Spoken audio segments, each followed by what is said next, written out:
Good afternoon, everybody. Here's another grammar video. Today's grammar video is on comparing in English. Now, to understand the concept of comparing, you must first understand what's an adjective. An adjective is simply a word that describes a noun.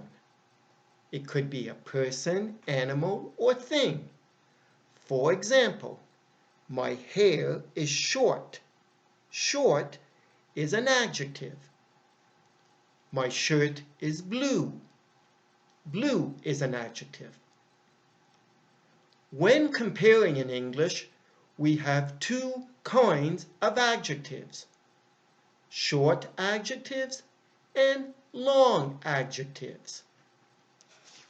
A short adjective is an adjective with one syllable or an adjective that ends with the letter Y. For example, we have big and happy. Big is one syllable. Happy is an adjective that ends with the letter Y.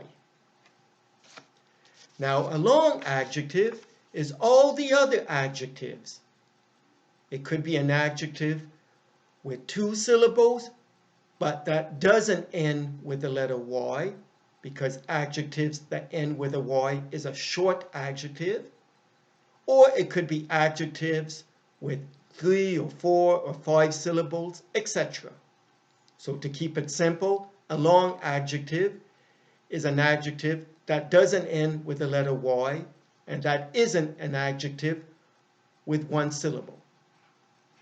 Here are two examples of long adjectives: beautiful, adorable.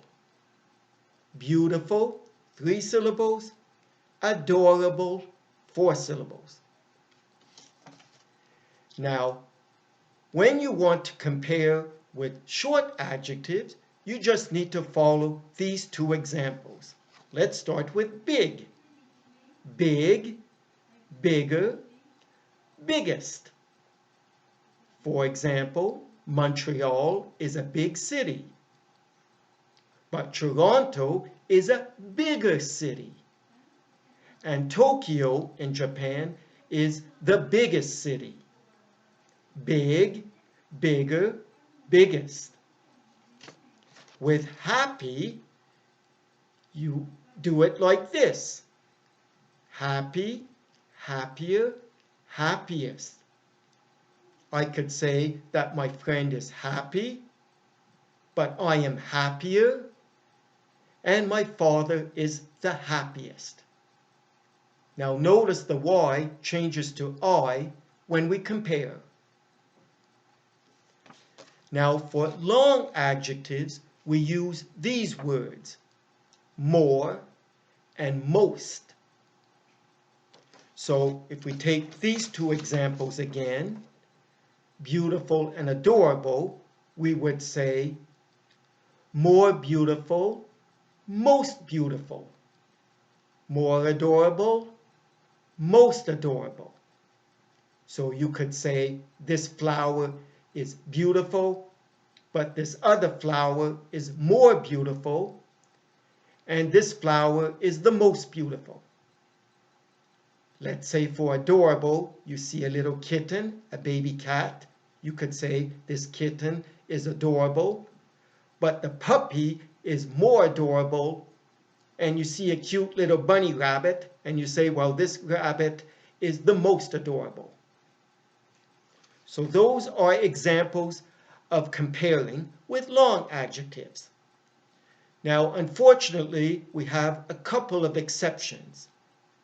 Now, here are two popular exceptions. But don't panic, there aren't that many exceptions in total. The first popular exception is with good. It's good, better, best. We cannot say in English good, gooder, goodest. That's why it's an exception. So you could say, I am good in math, but this person is better in math than me. And the math teacher, well, he is the best in math. And finally, we have bad, worse, worst. So you could say, I am bad in playing the piano, but this other person is worse in playing the piano, and this other person is the worst in playing the piano. Bad, worse, worst. We cannot say bad, badder, baddest. That's not English. Now, to conclude this video, I have here two of my friends, Little Rascal and Mr. Frog. Hello, hello. And I'm just going to compare these two. And I'm just going to get my little cards out. We start with this one that says, Little Rascal is heavier than Mr. Frog. Little Rascal is heavier than Mr. Frog, which is true. He weighs more, he's heavier than Mr. Frog. Next, Mr. Frog is greener than Little Rascal. Mr. Frog is greener than Little Rascal. As you can see, he's green, he is not. So Mr. Frog is greener than Little Rascal. And finally, I don't think it's true, but that's what's written. Little Rascal is more talkative than Mr. Frog. Little Rascal is more talkative than Mr. Frog. So I hope you enjoyed this video. Say goodbye to everybody. Goodbye, goodbye. And have a good day. Thank you.